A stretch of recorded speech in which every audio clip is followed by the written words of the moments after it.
Our prophets are false. Open your eyes, my brothers. They will use the faith of our forefathers to bring ruin to us all. Greetings, fellow heretics. Today we take a look at Rho Barutamee and his search for the Forerunner capital. Let's begin. Rho Barutamee was born on St. Helios on March 21st, 2479. When he was of age, he joined the Ministry of Fervent Intercession. Here he served as a zealot for the Covenant military. In his years of service, he rose aggressively through the ranks. He did this by exploiting the weaknesses of his former comrades and superiors. This remarkable progress eventually got the attention of the ministry, and Barutamee was given the post of Supreme Commander. His fleet, the Fleet of Valiant Prudence, was charged with far-range scouting operations and the security of Forerunner artifacts. Covenant leadership entrusted him with a powerful luminary from High Charity, which he used to locate Forerunner relics across the galaxy. Rho became the shipmaster of the supercarrier Long Night of Solace during the final years of the Human-Covenant War. At some point in his career, he became interested in seeking Mayfrillian, the fabled Forerunner capital. Intending to locate the world himself, Barutamee had secretly amassed a collection of Forerunner artifacts that helped him point in the right direction of the capital. Around 2552, Barutamee's luminary detected Forerunner artifacts on a human-inhabited world. The Fleet of Valiant Prudence traveled to the system and engaged UNSC forces. While humans attempted to flee, the fleet procured the Forerunner relics and Barutamee studied the objects himself.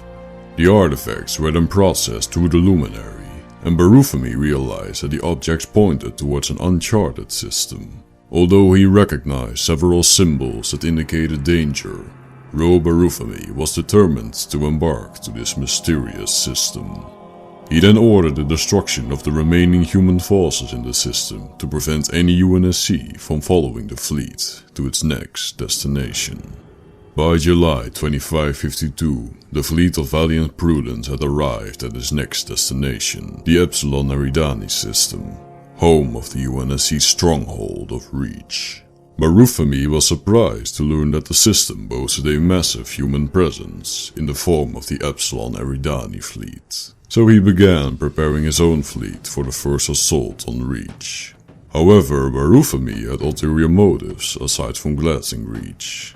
He secretly continued to pursue his objective of locating the Forerunner capital.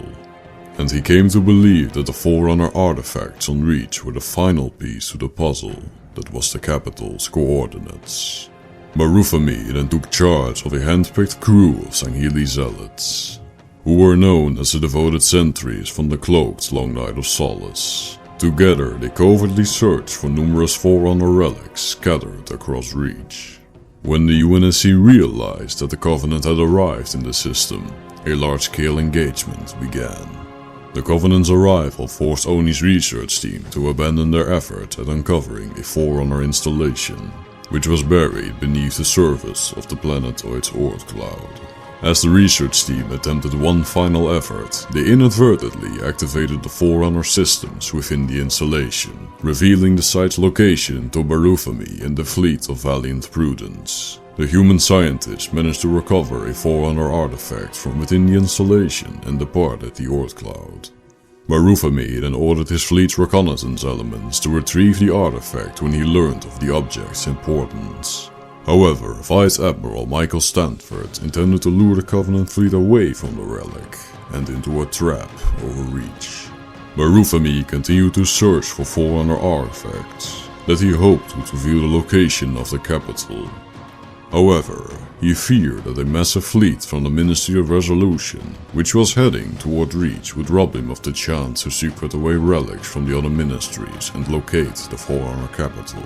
And with his artifact recovery team pinned down by the UNSC on the surface of Reach, Barutamee recognized that if his fleet could not locate an object of value before their arrival, he would be forced to evacuate and abandon many of his own zealots, or face interrogation by the hierarchs for his impudence and apparent incompetence in battle. Barufamee's vessel partook in the Battle of Susdorok Ridge on the surface of Reach, where UNSC army forces accompanied by the Spartan Trees of Noble Team exposed Long Night of Solace to the destruction of Spire 1, a communications tower that had been cloaking the vessel. In response, Barufamee destroyed UNSC Grafton. Barufamee's vessel smashed the armor garrisons below before retreating to reach his orbit. UNSC commanders and Noble Team formulated two operations to eliminate the supercarrier, Operation Uppercut and Operation Left Jab. Operation Left Jab would serve as a mission to distract the Covenant fleet, while Noble Team destroyed Long Night of Solace with the rigged slipspace drive of the UNSC Savannah.